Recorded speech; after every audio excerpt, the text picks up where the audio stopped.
High students, আমরা Indian tax structure and public finance পড়ছিলাম।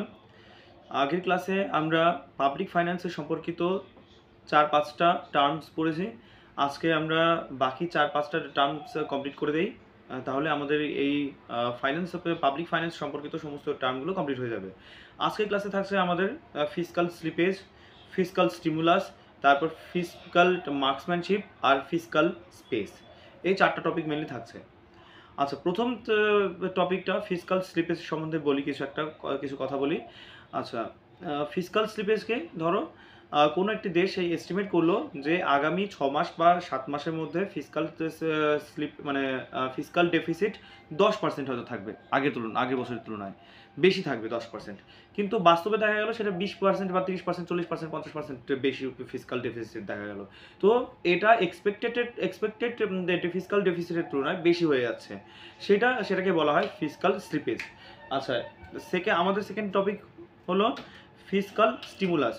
কোনো কারণে ইকোনমিক মানে উন্নতি করার জন্য যদি কোনো স্টিমুলেটিং কোনো ঘটা হয়, আমরা জানি যে ইকোনমিক ডেভেলপমেন্টের জন্য দুটো মানে খুব প্রধান টুল ইউজ করা হয়, একটা হচ্ছে ফিসকাল পলিসি আর একটা হচ্ছে মনিটারি পলিসি।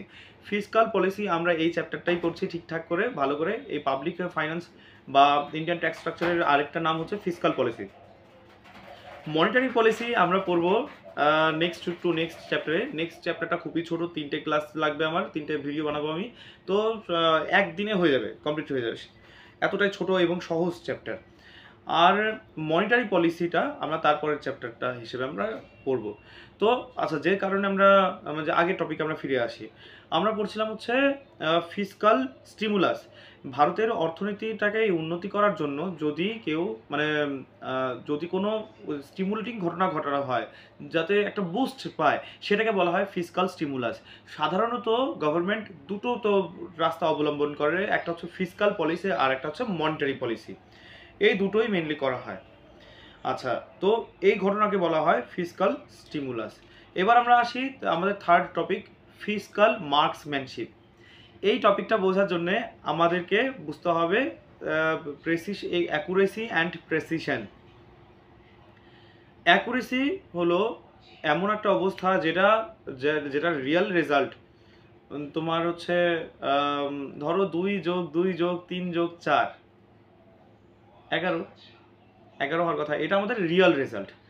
তুমি ক্যালকুলেট করতে বসলে তুমি 11 বললে, এটা তোমার অ্যাকুরেসি। আর তুমি 7 বললে এই সমস্ত যোগটাকে, এটা তোমার অ্যাকুরেসি নয়। তার মানে অ্যাকুরেসি মানে যে রিয়েল রেজাল্টের কতটা তুমি কাছাকাছি আসো, 90% অ্যাকুরেসি, 80% অ্যাকুরেসি বা 100% অ্যাকুরেসি। তুমি যদি 11 মানে 3+4+2+2 এটাকে 11 হয়, তুমি যদি ধরো 1+2+3+4 মানে 10 হয়, 10-এর জায়গাতে তুমি ক্যালকুলেট করতে গিয়ে ভুল করে তুমি 9 বলে ফেললে, তাহলে তোমার অ্যাকুরেসি কত হলো? 90%। 10 আসল রেজাল্ট, সেখানে তোমার 80 আসছে, মানে 8 আসছে, তার মানে তোমার অ্যাকুরেসি কত হলো? তোমার অ্যাকুরেসি হলো 80%। আচ্ছা, এবার আসি আমরা প্রেসিশন কি? ধরে নাও যে এখানে যে একটা ছবি যে আমরা দেখতে পাচ্ছি, এখানে পয়েন্ট আছে, এই পয়েন্টটা দেখো, এই দাগটা নিচের দিকে নামছে, আবার ভি এর মতো দাগ দেখা যাচ্ছে, তার একদম নিচে লেজ, এই লেজটা, এখানে তুমি টার্গেট করছো। তোমাকে আমি তীর দিলাম, প্রথম তুমি তীর নিক্ষেপ করলে এই তোমার এই জায়গাটাতে লাগলো, তারপরে আবার তোমাকে আমি তীর দিলাম আরেকটা, তুমি এখানে লাগলো, আরেকবার দিলাম, তুমি এখানে লাগানোর কথা কোথায়? এই জায়গাটাতে তোমার টার্গেট দিয়েছি আমি, কিন্তু লাগছে কোথায়? এখানে একবার লাগলো, এখানে একবার লাগলো, এখানে একবার লাগলো। তোমার অ্যাকুরেসি কিন্তু ঠিক নেই, তোমার প্রেসিশনও ঠিক নেই। আচ্ছা, প্রেসিশন কি আরেকটু ভালো করে বুঝি। ধরো তোমাকে আমি আবার 3টে তীর দিলাম, প্রথমবার লাগলো এখানে, তারপরবার লাগলো এখানে, তারপর লাগলো এখানে, প্রায় একই জায়গাতে 3টে তীর করেছে, তাহলে তোমার প্রেসিশন ভালো। অ্যাকুরেসি কি ঠিক? না, অ্যাকুরেসি ঠিক নয়। তুমি 3বারই এই জায়গাটাতে সরিয়ে এখানে লাগিয়েছো, কিন্তু তোমার অ্যাকুরেসি কোথায়? তোমার অ্যাকুরেসি আছে এই জায়গাটাতে। যদি তার মানে কি, তোমার প্রেসিশন ভালো হতে পারে, অ্যাকুরেসি নাও হতে পারে। আবার আমি কি বললাম, একবার এখানে লাগালে, একবার এখানে লাগালে, একবার এখানে লাগালে, তার মানে কি তোমার প্রেসিশন ভালো না, একই রেজাল্ট বারবার রিপিট হচ্ছে না তোমার। তার মানে প্রেসিশন মানে কি, একই রেজাল্ট বারবার রিপিট হওয়া। সেটা তোমার কারেক্ট রেজাল্ট হতে পারে, আবার ভুল রেজাল্টও হতে পারে। তুমি বারবার ক্যালকুলেশন করছো, তোমার আনসার একই আসতেছে, এটা তোমার হচ্ছে কি এক জায়গাতেই আছে, তার মানে তোমার প্রেসিশন ভালো। তোমার অ্যাকুরেসি কি সে ভালো না, অ্যাকুরেসি নাও হতে পারে। আবার বারবার প্রেসিশন মানে অ্যাকুরেসি জায়গাতে দেখো, একবার এখানে তীর লাগলো, একবার এখানে লাগলো, একবার এখানে লাগলো, তিনটে আলাদা আলাদা জায়গাতে তীর লেগেছে, তোমার অ্যাকুরেসি ভালো, তোমার প্রেসিশন ভালো, হ্যাঁ তোমার প্রেসিশনও ভালো, প্রায় একই জায়গাতে তীর লাগছে। আচ্ছা এবার বলি তো, ধরো একবার তোমার এখানে লাগলো, একবার এখানে লাগলো, একবার এখানে লাগলো, তোমার অ্যাকুরেসি ভালো, কিছুটা ভালো অ্যাকুরেসি আসছে, 3বারের মধ্যে একবার তো আসছে, কিন্তু প্রেসিশন ভালো না, তোমার প্রেসিশন ভালো না। তো এটাই হচ্ছে অ্যাকুরেসি এবং প্রেসিশন। অ্যাকুরেসি হলো এক্স্যাক্ট রেজাল্ট পাওয়ার এবিলিটি, আর প্রেসিশন হলো একই রেজাল্ট বারবার রিপিট হওয়া।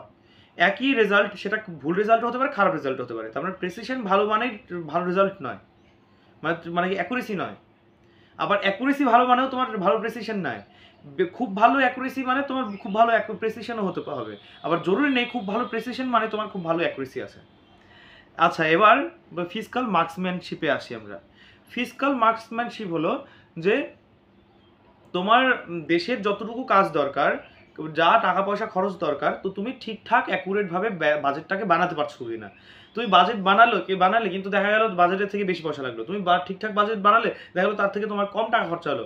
কম টাকা খরচা হলে তো বিপদ আছে, কারণ কি তুমি ঠিকঠাক ভালো জায়গাতে ইনভেস্ট করতে পারলে না, ক্যাপিটাল ইনভেস্টমেন্ট করতে পারতে, যদি ঠিকঠাক ইনভেস্ট করতে পারতে তাহলে সেখান থেকে জিডিপি বাড়তো।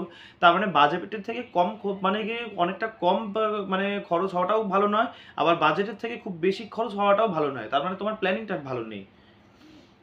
এটাকে বলা হয় ফিসকাল মার্কসম্যানশিপ, মানে তোমার অ্যাকুরেসি এবং প্রেসিশনের সঙ্গে তোমার বাজেটটা ঠিকঠাক বানানো, এটাকে বলা হয় ফিসকাল মার্কসম্যানশিপ।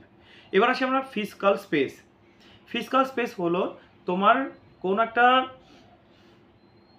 মানে তুমি যে বাজেট করেছো, তুমি জানো চাইলে যে 6 মাস পর সেটাকে আবার রিভিউ করতে পারো, একটু চেঞ্জ করতে পারো, 20 জায়গায় 19 করলে, 100 জায়গাতে 99-98 করলে, বা 100 জায়গাতে 101-102 করলে, কিছুটা চেঞ্জ করলে, সামান্য পরিমাণ চেঞ্জ করাতে তোমার মূল বাজেটের উদ্দেশ্যটা যেন নষ্ট না হয়, সেটা যদি হয় তখন সেটাকে বলে ফিসকাল স্পেস। যতটুকু তুমি মানে তোমার মেইন উদ্দেশ্যটাকে চেঞ্জ না করে সামান্য তুমি জায়গা দিচ্ছ, বাজেটটাকে জায়গা দিচ্ছ, তুমি তোমার চেঞ্জ হওয়ার মতো জায়গা দিচ্ছ, এটাকে বলা হয় ফিসকাল স্পেস। তার মানে আমরা 4টা টার্ম করলাম। প্রথম টার্ম হচ্ছে কি ফিসকাল স্লিপেজ, 2 নাম্বারটা ফিসকাল স্টিমুলাস। ফিসকাল স্লিপেজ মানে হচ্ছে যে অ্যাকচুয়ালের থেকে বেশি বাজেট, মানে বেশি ফিসকাল ডেফিসিট হওয়া। ফিসকাল স্টিমুলাস মানে ফিসকালকে মানে অর্থনৈতিক উন্নতি করার জন্য কোনো একটা ভালো বোল্ড স্টেপ নেওয়া। তারপর ফিসকাল মার্কসম্যানশিপ মানে অ্যাকুরেসি এবং প্রেসিশনের সঙ্গে বাজেটটাকে তুলে ধরা। আর হচ্ছে ফিসকাল স্পেস মানে মূল উদ্দেশ্যটাকে ঠিক রেখে বাজেটটাকে একটু মানে কি পরিবর্তন করা, বা একটু স্পেস দেওয়া পরিবর্তন করার জন্য, এটাকে বলা হয় ফিসকাল স্পেস। তাহলে আজকে এই পর্যন্তই, তাহলে নেক্সট ক্লাসে আরও ইনফরমেটিভ ভিডিও থাকবে।